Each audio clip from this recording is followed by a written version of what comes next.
L'Évangile de Luc, chapitre 15. Tous les publicains et les gens de mauvaise vie s'approchaient de Jésus pour l'entendre. Et les pharisiens et les scribes murmuraient, disant, « Cet homme accueille des gens de mauvaise vie, il mange avec eux. » Mais il leur dit cette parabole. « Quel homme d'entre vous, s'il a 100 brebis et qu'il en perde une, ne laisse les 99 autres dans le désert pour aller après celle qui est perdue, jusqu'à ce qu'il la retrouve. Lorsqu'il l'a retrouvée, il la met avec joie sur ses épaules. Et de retour à la maison, il appelle ses amis et ses voisins et leur dit, « Réjouissez-vous avec moi, car j'ai retrouvé ma brebis qui était perdue. » De même, je vous le dis, il y aura plus de joie dans le ciel pour un seul pécheur qui se répand que pour 99 justes qui n'ont pas besoin de repentance. Ou quelle femme, si elle a 10 drachmes et qu'elle en perd une, n'allume une lampe, ne balaie la maison et ne cherche avec soin jusqu'à ce qu'elle la retrouve?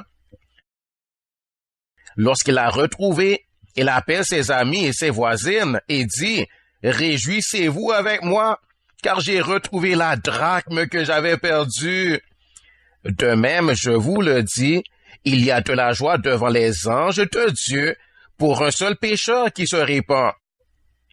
Il dit encore, un homme avait 2 fils. Le plus jeune dit à son père, « Mon père, donne-moi la part de bien qui doit me revenir. » Et le père leur partagea son bien. Peu de jours après, le plus jeune fils, ayant tout ramassé, partit pour un pays éloigné, où il dissipa son bien en vivant dans la débauche.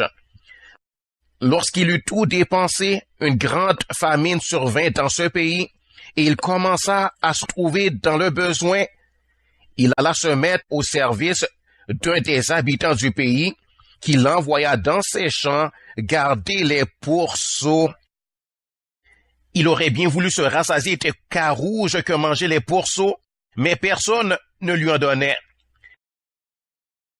Étant rentré en lui-même, il se dit, « Combien de mercenaires chez mon père ont du pain en abondance, et moi ici je meurs de faim. Je me lèverai, j'irai vers mon père, et je lui dirai, « Mon père, j'ai péché contre le ciel et contre toi. Je ne suis plus digne d'être appelé ton fils. Traite-moi comme l'un de tes mercenaires. » Et il se leva et alla vers son père. Comme il était encore loin, son père le vit et fut ému de compassion. Il courut se jeter à son cou et l'embrassa.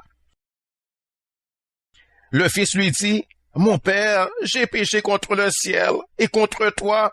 Je ne suis plus digne d'être appelé ton fils. » Mais le père dit à ses serviteurs, « Apportez vite la plus belle robe et la revêtez, mettez-lui un anneau au doigt et des souliers aux pieds. Amenez le veau gras et tuez-le, mangeons et réjouissons-nous, car mon fils que voici était mort et il est revenu à la vie. Il était perdu et il est retrouvé. » Et ils commencèrent à se réjouir. Or, le fils aîné était dans les champs. Lorsqu'il revint et approcha de la maison, il entendit la musique et les danses. Il appela un des serviteurs et lui demanda ce que c'était. Ce serviteur lui dit, « Ton frère est de retour, et parce qu'il l'a retrouvé en bonne santé, ton père a tué le veau gras. » Il se mit en colère et ne voulut pas entrer. Son père sortit et le pria d'entrer. Mais il répondit à son père, « Voici, il y a tant d'années que je te sers, sans avoir jamais transgressé tes ordres, et jamais tu ne m'as donné un chevreau pour que je me réjouisse avec mes amis.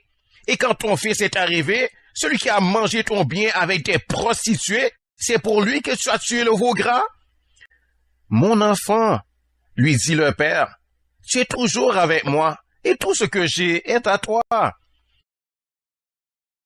Mais il fallait bien s'égayer et se réjouir, parce que ton frère que voici était mort, et qu'il est revenu à la vie, parce qu'il était perdu, et qu'il est retrouvé.